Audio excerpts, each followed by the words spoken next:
Ассаламу алейкум, хайрли кичлер, дорогие наши подписчики, слушатели, зрители канала Татар Шурасы, Совета Татар Мира. Меня зовут Булат Сайфудинов. Сегодня у нас в гостях наш замечательный друг и соратник Рамиль Амири, человек, живущий ныне во Франции, политический эмигрант, который также родился и вырос в Башкортостане, много лет прожил в Башкортостане, много лет прожил в Казани. Мой коллега, не побоюсь этого слова, по образованию, человек, закончивший Санкт-Петербургский государственный университет, химический факультет. Дорогой Рамиль Агай, ассаламу алейкум, приветствую тебя. Валейкум ассалям, Булат. Всех приветствую, бонжур и любые приветствия, которые готовы услышать наши зрители. Спасибо, спасибо, Рамиль. Я вначале только вот скажу, что хотел бы попросить наших зрителей, всех, кто смотрит этот канал, поделиться ссылкой на это видео со своими друзьями, коллегами, единомышленниками и ставить лайки, всячески, в общем, поддерживать нашу работу. Сегодня у нас тема, заявленная тема, как вы видите, это из обложки этого видео, Идель-Урал или Урал-Идель, как хотите, Europe. То есть мы хотим поговорить о том, является ли в будущем, с точки зрения развития разных моделей, точнее будущего, Европа безусловным ориентиром и точкой притяжения для башкир, татар и вообще тюрков Волго-Уральского региона, Центральной Азии, Закавказья, Анатолии. В общем, вот такой как бы разговор с Рамилем, как с человеком, который много что увидел в этой жизни.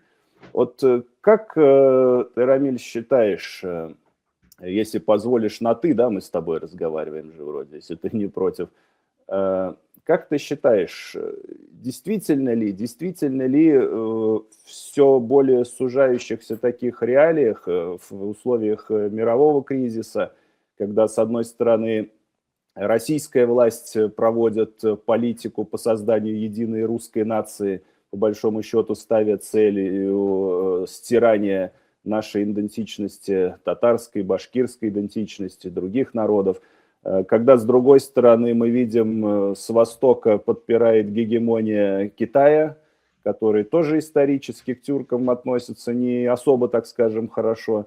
И, казалось бы, нам всем кажется, что вот Европа – это какое-то спасение для нас, ориентир, культурный ориентир, политический ориентир. Так ли это? Вот, давай начнем, поговорим об этом, а потом, как говорится, перейдем в дискуссию. Прекрасный вопрос, на который ответа, я думаю, что нет. Вернее, у каждого в какой-то момент времени он, наверное, появляется, а потом исчезает, и надо продолжать о нем размышлять. Мне этот вопрос интересен много лет, я о нем думаю. И вот что я, наверное, могу сказать. Может быть, у зрителей будут совершенно противоположные точки зрения, и у тебя, может быть, будут противоположные точки зрения.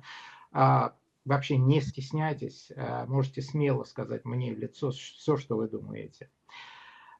По поводу... Я пережил, на самом деле, в своей жизни много этапов осмысления всей этой ситуации. Я родился в Советском Союзе. И, в общем-то, наверное, здесь будет странно это выглядеть. В моем детстве, по сути своей, ничего плохого не было. Я вырос в полной семье, у нас была еда, квартира небольшая. Я получил образование в Советском Союзе фактически. И, в общем-то, казалось бы, все было неплохо. Но мир, конечно же, был замкнут. И, так случилось, что я считаю, что изменения, которые произошли после развала Советского Союза, лично для меня были положительными. Они мне позволили открыть мир, открыть видение мира, которого, скорее всего, в Советском Союзе для меня, например, не было бы. И это очень странные, на самом деле, ощущения.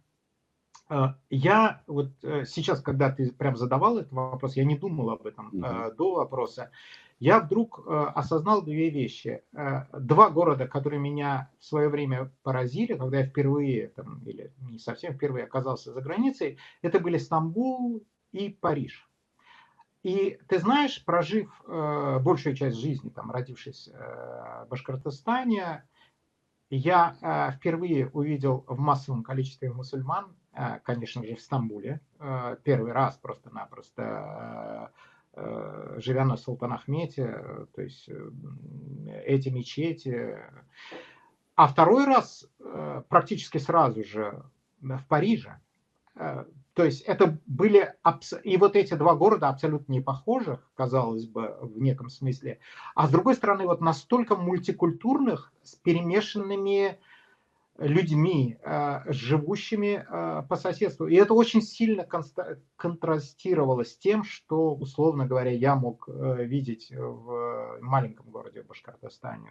И тогда, там, в конце 90-х, там, в начале 2000-х, ну, если честно, в Уфе, например, девушку там в хиджабе встретить было редкостью, а в Париже их было много, ну и в Стамбуле их было много. И вот это многообразие меня очень удивило. И я, наверное, кстати, тогда впервые каким-то образом вот такой влюбился немножко в Турцию, и у многих, наверное, из башкир или татар, и вообще турков. Вот этот был момент такого какой-то влюбленности, когда ты чувствуешь вот этот какие-то знакомые вкусы, запахи, когда ты понимаешь, что это ну, наша родня в неком смысле по духу. Вот, все это было, и для меня, например, тоже было удивительным, насколько по-разному читалась история. Я помню, был в военном музее, что ли, если не ошибаюсь, в Стамбуле, и я вот тогда впервые осознал, что та история, которая, например, у меня была в школе, история побед русского флота, с точки зрения Турции была совершенно другой. И взгляд Да-да-да. на историю был другой. Поэтому вот, конечно же, для многих Турция, и для меня в том числе, и может быть и сейчас, остается некой точкой притяжения, ну, вот этого именно тюркской внутренности. Вот пока, наверное, как-то так. Но она не является абсолютным идеалом с моей точки зрения сейчас. И мало того, я нахожусь не в Турции, а в Европе, во Франции. Да, Рамиль, я понимаю, о чем ты говоришь. Я думаю, многие пережили эту влюбленность, да, в Турцию. То есть после такого довольно-таки монолитного в какой-то мере, да, и одинакового русского, российского пространства, в котором мы родились и прожили, первое такое ознакомление, знакомство с Турцией, конечно, не может не создать в наших душах, сердцах, мозгах, я имею в виду тюрок, мусульман России, некую такую влюбленность. Я с тобой полностью согласен. Но ведь я не хочу, конечно, в эту тематику очень далеко уходить. Турция в какой-то мере и не является полностью тюркской страной. Все-таки это наследница Османской империи, где перемешано громадное количество народов, и балканцев, и выходцев с Балкан, и из Кавказа, и из Ближнего Востока, откуда угодно, да. То есть там тюркское ядро не такое очевидное, как казалось бы при первоначальном знакомстве. Тем не менее, вот особенно я помню в 15-х, наверное, 17-х, 16-х вот годах многие возлагали большие надежды на покровительство Турции, когда Эрдоган был, ну, наверное, на пике своей популярности. Потом это как-то ушло, да, растворилось, вот эта вот надежда, мне кажется, многих тюрок на Эрдогана, на Турцию. И вот мне лично кажется, что проект ну, некого такого тюркского единства во главе с Турцией, ну, он не самодостаточный. Ведь даже та же сама Турция, она внутри себя несет большой такой ориентированный на Запад некий запал, да? Вот я и хочу сказать, вот ты как считаешь, все-таки я вернусь к первоначальному своему вопросу, есть ли место для большого вот такого тюркского союза, э, я не говорю, что под предводительством Турции, есть ли для такого тюркского некого сотрудничества место в большом европейском проекте? Или это исключено? Или мы должны как бы ориентироваться на каких-то других крупных игроков? Или рассчитывать только на себя? Вот если позволишь, я все-таки вернусь к этому вопросу. Как ты считаешь? Я не знаю. Я не знаю, что такое европейский проект. Дело в том, что вот казалось бы, я не могу сказать про себя, что я не знал про Европу. Хотя я очень не могу сказать, что я часто бывал в Европе, но бывал в Европе. Я на самом деле больше бывал в Азии, как ни странно, до последнего времени. И что такое Европа? Вот даже в моей личной картинке мира Европа была другой до того момента, пока я оказался здесь жителем. И она мне открылась по-другому. И целая куча вещей, она мне открылась вот просто совершенно другой стороны. Ты знаешь, это, может быть, для кого-то будет звучать слишком, ну, я даже не знаю, как сказать, но, например, во Франции я встречаю такую сердечность отчасти у многих людей, такое, в принципе, участие, милосердие, казалось бы, то, о котором очень часто среди мусульман вот и такое внутреннее разговоры о том, что вот именно мусульмане такие радушные, всегда открытые, всегда помогут. И все остальное, все это правда, действительно, и такое есть. Но я встречаю прекрасных, открытых, абсолютно людей вот с широкой душой, которые работают в том числе с иностранцами, совершенно иностранцами, которые выглядят по-другому, разговаривают на абсолютно других языках, абсолютно других религий.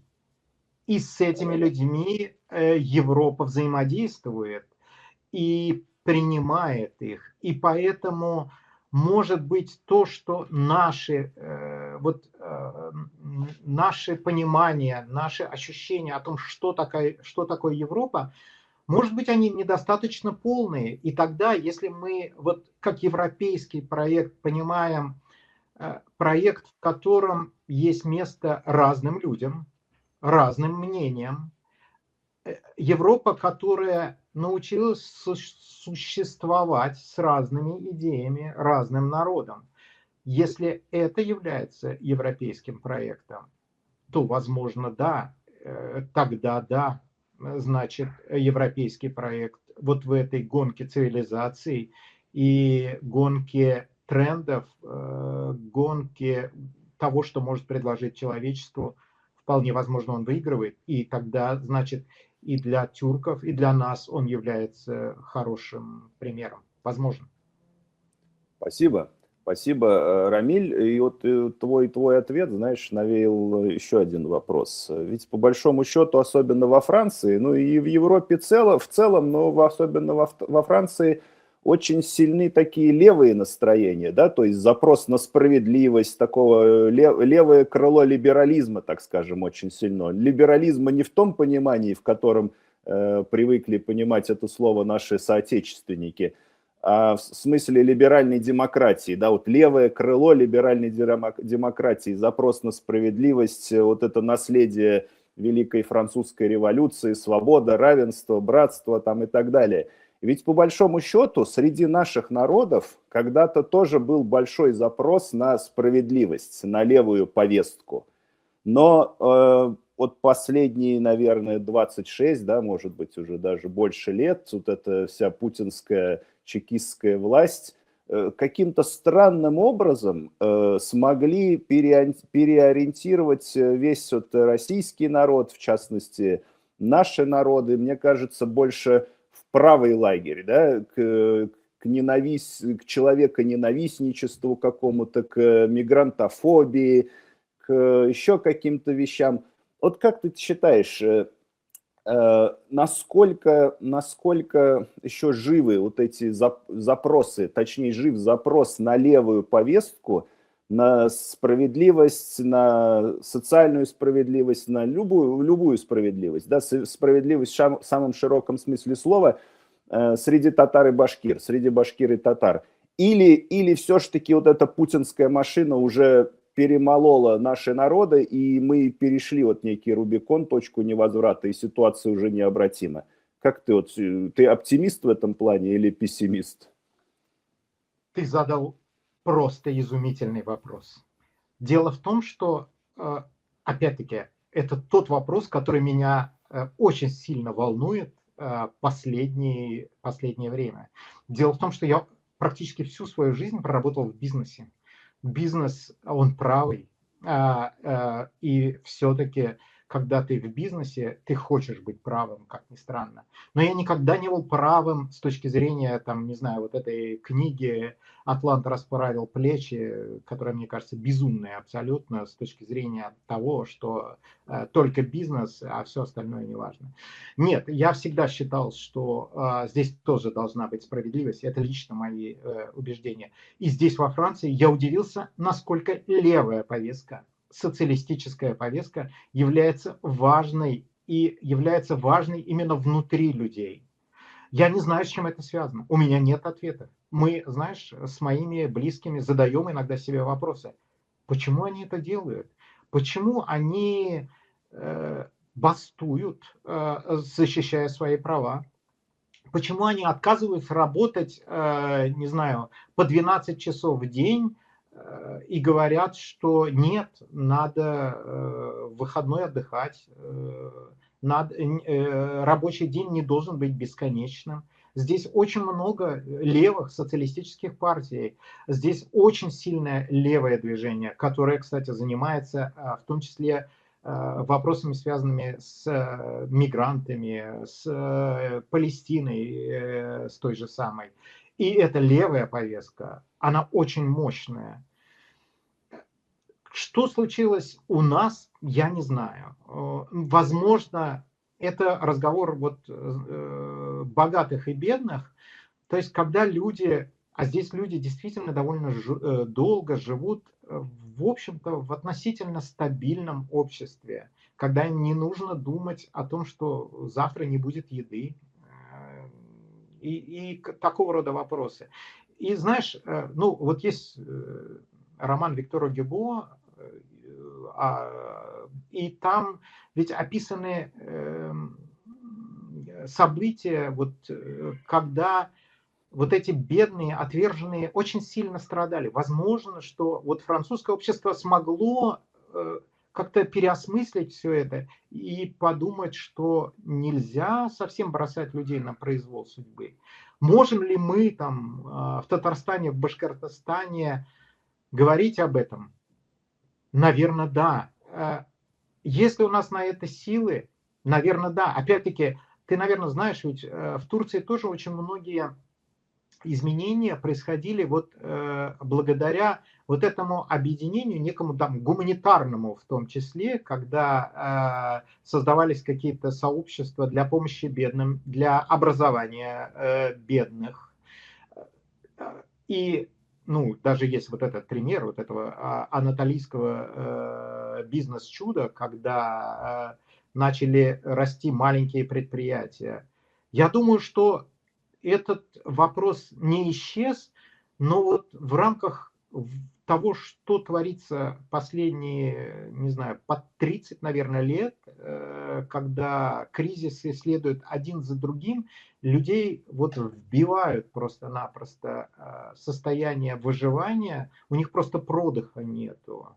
Но думаю, что сам запрос на все-таки какую-то вот эту общинность, поддержку друг друга, и в том числе вот эту левую повестку, он, я думаю, что сохранен, и он есть. С этим, надо эти вопросы надо поднимать и разговаривать. Вот это удивительно, но я не знаю, я вообще не слышал никаких спикеров именно вот среди татар, башкир. Кто-то поднимает антиколониальную повестку, кто-то поднимает очень, знаешь, такую коммунистическую, там, давайте будем давать какие-то деньги, там, или еще что-то. А вот именно левую повестку с точки зрения какой-то социальной ответственности, социальной поддержки и консолидации общества, мне кажется, об этом очень мало говорят. Ты, Рамиль, я с тобой согласен. Ты вот вспомнила Викторию Гюго, да? А я, как говорится, большой любитель Сартра и Камю. Ведь все-таки это очень большой тоже такой был вклад их в философию, именно в левую философию в 20 веке. И я думаю, вот это наследие Сартра и Камю, в том числе среди французов, оно действительно живо. То есть это не некий там Достоевский, который жил там, я не знаю, там 200 лет назад, условно говоря. То есть это некое такое актуальное пламя, которое продолжает гореть в их сердцах. Но вот смотри, ведь мы знаем, что в Европе очень частые забастовки, да, которых ты Да. упомянул. Я лично, вот я, конечно, тогда был еще школьником, да, я помню последнюю забастовку в России, это когда шахтеры приехали к Белому дому и били касками как сказать, об асфальт или об что. То есть, по-моему, это была последняя забастовка, это было при Ельцине, это было в 90-е годы. С тех пор трудно себе представить, чтобы российские рабочие или там башкирские, татарские устроили бы забастовку. Мне кажется, к ним приедет ОМОН и очень быстро наведет порядок, да? Порядок в кавычках, естественно, в путинском понимании этого слова. Вот в то же время в Татарстане, в Башкортостане, в России в целом я наблюдал последние, наверное, лет 15 такую тенденцию, что среди относительно зажиточных людей, ну, скажем так, может средний класс плюс, очень так сильно культивировалась вот эта идеология успеха, то есть человек должен быть успешным. Если ты успешный, то твоя жизнь удалась, я простыми словами, да, не философскими попытаюсь описать это их мировоззрение, что люди, которые вот не добились успеха, это какие-то недолюди, то есть некое такое пренебрежительное отношение по отношению к ним культивировалось. Это ведь все на самом деле чуждо, да, как бы и социалистической повестки, левой повестки. Вот как ты считаешь, что должно произойти с нашими народами, что должно произойти с башкирами и татарами, чтобы они вспомнили о своих корнях? В конце концов, это все есть в исламской религии, о чем мы сейчас говорим. Ислам, по большому счету, несет в себе левое начало, левую повестку, несмотря на то, что некоторые не видят этого в мусульманстве, да, в исламе. Вот что должно произойти с башкирами и татарами, чтобы они вспомнили слово о социализме, о справедливости, о человеческом достоинстве, о забастовках, в конце концов, о том, что они свободные люди, воины исторические, степные кочевники, да, когда-то в истории, что они никогда, по большому счету, не были в рабском положении, в отличие от, может быть, там, жителей Калужской или Тульской областей. Что должно произойти, Рамиль, если этот вопрос уместен для тебя? Я думаю, что уместен, но все-таки я скажу, ты сказал про каски, все-таки, если говорить про нашей территории, были события на Куштау, были баймакские события, в неком смысле это все-таки не забастовка именно в таком, но, в общем, народное восстание или народный сход. Это примерно то, что происходит во Франции, не знаю, там с периодичностью в несколько месяцев. И знаешь, самое удивительное – это отношение людей к этому. Очень многие во Франции относятся к этому не то чтобы положительно или как-то это, но там нету такого негатива. То есть я разговаривал с людьми, они говорят, ну, это часть просто жизни, люди защищают свои права. Это принимается обществом. Кстати, больше всего негатива я слышу от, условно говоря, российских туристов, которые говорят, да я же тут приехал, а они бунтуют, мешают мне отдыхать. И это, кстати, по многим-многим вопросам, потому что, например, многим россиянам во Франции может не нравиться сервис там, в сфере обслуживания, потому что они привыкли, что в России ну, там просто облизывают все места, и там вот тот, кто тебе приносит кофе, он просто на 10 порядков ниже тебя. Очень часто это случается. Здесь это уважаемый труд, и люди к другому вот так относятся. Поэтому, с одной стороны, никуда это не исчезло. Но людей ну, у нас вдолбили и продолжают вдалбливать, отлавливая по одному, вдалбливать вот в это состояние рабов. Ну, мы же знаем, не знаю, столетия восстаний с вырезаниями там 10, 20, 30, 40% населения. Но прямо скажем, это такой был отбор, когда подрезали всех. Фактически, если вот так подумать, я выжил, потому что несколько поколений моих предков смогли выжить, а в то же время там их сосед просто не выжил, умер от голода, погиб во время какой-то очередной зачистки и все остальное. Ну, как-то так. Что делать? Левая повестка интересна. Она, несомненно, коррелирует с исламской повесткой. Я думаю, что нужно рассказывать об этом. Нужно рассказывать о том, что левое движение, реальное левое движение, которое существует в мире, оно на самом деле очень мало похоже с тем левым движением обманным, которое было в СССР, таким немножко фейковым. Там спущенное сверху, а здесь выращенное снизу. Вот в чем дело. И это необходимо взращивать. С кем, я не знаю, потому что какие-нибудь, не знаю, коммунисты России, ну, опять-таки, они не левые в этом смысле, это партия власти просто-напросто. Есть ли левые нормальные? Да, есть, несомненно. И я думаю, что вот для нас, для людей, которые разговаривают в антиколониальной, в антиимперской повестке, мы должны с ними сотрудничать. Я знаю, есть во Франции люди с российским бэкграундом, которые занимаются левой повесткой, есть в России, есть в эмиграции, их много, они есть.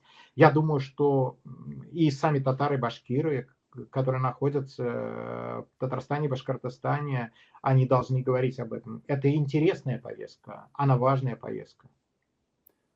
Спасибо, да, именно так, Рамиль. Я позволю себе добавить, ты вот упомянул о выходцах из России, которым в Европе не нравится сервис, качество сервиса, еще какие-то вещи. И, насколько я знаю, им не нравится то, что, в частности, Франция, там и Европа в целом, в Европе в целом очень много мигрантов. Они почему-то считают, выходцы из России, ну, давай будем честны, преимущественно это все-таки представители титульного этноса, да, российского, то есть русские, они почему-то считают, что у них больше прав на нахождение в Европе, нежели там у условного выходца из Ближнего Востока или Африки. То есть это какое-то такое странное вообще, да, психологическое их состояние. Или это глубокий провинционализм, или шовинизм, я не знаю, либо просто человеческая недалекость. Потом ты совершенно верно упомянул о событиях на Куштау, по большому счету о народном бунте башкирском, о восстании. Вот скажи, пожалуйста, тебе все-таки более близка башкирская тематика, так как у тебя и корни оттуда, да, и много лет жизни проведенной там. Нашли ли эти события, вообще этот бунт, это восстание, такую широкую народную поддержку? Или это все-таки был некий взрыв среди пассионариев? Или это все-таки находило сочувствие у народа, у широких масс башкирского населения? Вопрос хороший, отвечу наверное, плохо. Во-первых, когда были события на Куштау, я уже жил в Казани в это время, но я как раз приезжал в этот момент там, к родственникам, и неким образом я зацепил, скажем так, эти события. На самом деле мне трудно до конца понимать это. Здесь недавно были некоторые медийные события, я не знаю, ты насколько знаком с башкирской повесткой, обсуждалось события на Куштау и в том числе с Ростиславом Мурзагуловым. Там разные точки зрения на этот вопрос. Он, прямо скажем, говорил противоречивые немножечко вещи с моей точки зрения. Я так думаю, что, во-первых, это действительно были народное восстание, которое нашло отклик у очень многих людей, не только у башкир, прямо скажем. Конечно же, русское население, там, татарское население в этом тоже участвовало, но у башкир, конечно же, оно было. Баймакские непосредственно события, они скорее были уж более национальными с этой точки зрения. Что касается отклика, да, отклик есть. Никуда не делись эти люди. Также никуда не делись люди, которые в начале 90-х выходили в Казани на, не знаю, там 100-тысячные демонстрации за Конституцию Татарстана, за независимость Татарстана. Они постарели, они никуда не делись. Их дети выросли. У их детей немножко, может быть, на некоторые события другой взгляд. Ты знаешь, вот я смотрю в Инстаграме девушку одну, Эля, если не ошибаюсь, зовут она молодая, очень татарка, если не ошибаюсь, такая представительница феминистического движения. Видел я ее. Ты тоже, знаешь? да. Видел, наверное, ее, да. видел. Кстати, я очень жесткую критику в ее адрес слышал, но мне лично она нравится. Мне кажется, она олицетворяет новое лицо, и которое может не нравиться старым представителям вот этой, не знаю, старой независимости. Но других людей нету, надо слушать нынешнюю молодежь, надо спрашивать 20-летних, что они думают о том, как развиваться, где учиться, что слушать, как развиваться. В этом плане очень повезло, не знаю, казахам. Они вот за 30 лет смогли вырастить уже другое поколение людей. К сожалению, у нас произошла ситуация другая. Нынешние там 25-30-летние никого не видели, кроме путинской России. Это печально. Это печально. Спасибо, Рамиль. Мне кажется, у нас очень хороший с тобой получился разговор. Я думаю, нам обязательно нужно продолжить, да, вот эту вот повестку, вот эту вот тематику. Мы пообщаемся еще много раз. Я надеюсь, в случае твоего согласия. А сейчас я вот тебе, если позволишь, задам такой заключительный вопрос, опять-таки вытекающий из твоего же спича. Вот ты говорил о том, что Российская империя, потом Советский Союз, потом Россия, Российская Федерация по большому счету проводила чистки, геноцид, культурную какую-то фильтрацию, религиозную, какую угодно фильтрацию среди наших народов на протяжении столетий, десятилетий, то есть многих лет. Так или иначе, это, наверное, как бы наши нации, наши народы эволюционировали, ну, не в самом лучшем направлении, да, для того, чтобы выжить в этих условиях. Кто-то, безусловно, уезжал, мы знаем о том, что было много волн миграции среди татар, башкир, в Османскую империю еще 100-150 лет назад. Но все уехать не могут, да, как всегда, и многие остаются. Но я хотел бы вот несколько иной аспект этой проблемы затронуть. Ведь по большому счету это сформировало некий такой, ну, наверное, как бы это сказать, однонаправленное мышление, да, то есть наши народы, и башкиры, и татары, оказались заложниками имперского дискурса, идущего из Москвы, неважно в каком разливе, в российско-имперском, советско-социалистическом или в новороссийском изводе, так скажем. И наши народы слабо себе представляют, как вообще устроен мир, как живут мусульмане свободно в той же Европе, в других странах мира, о том же мультикультурализме, который ты упомянул. Почему-то ведь наши народы часто повторяют те же имперские нарративы, московские нарративы о том, что в Европе нет ничего, кроме ЛГБТ там и прочего-прочего. При этом вот о многих важных вещах ты сегодня сказал, о том, что в том же Париже очень много мусульман, очень много мечетей, полная свобода, демократия, никто тебя не ущемляет. Менты, так скажем, в грязных сапогах не заходят в мечети и не топчат полы, ковры, как это делается в Москве, как это делается во всех остальных российских городах, когда ОМОН, полиция приходят в грязных сапогах, избивают молящихся мусульман, да, топчут ковры в мечетях, ну и так далее и тому подобное. Извини за мой долгий спич.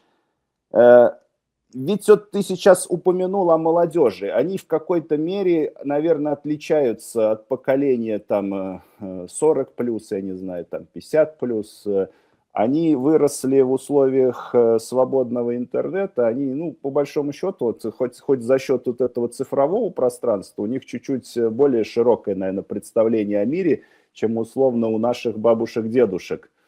Вот можно ли делать ставку на них, и нужно ли делать ставку на них, наверное? Может, это риторический вопрос, потому что те представители национальных движений, которые были в 90-е годы, они ведь по большому счету свою войну против Москвы проиграли, поэтому при всем моем уважении к ним. Поэтому, наверное, действительно нужно делать ставку на молодых, на таких, как Эля, которая является феминисткой. Я не феминист, но в то же время я ничего против феминизма не имею. Как ты считаешь? Я понимаю, что вопрос во многом риторический, но тем не менее, скажи, пожалуйста, тоже свои пару слов в заключение сегодняшнего эфира, в завершение. Я полностью с тобой согласен, просто-напросто.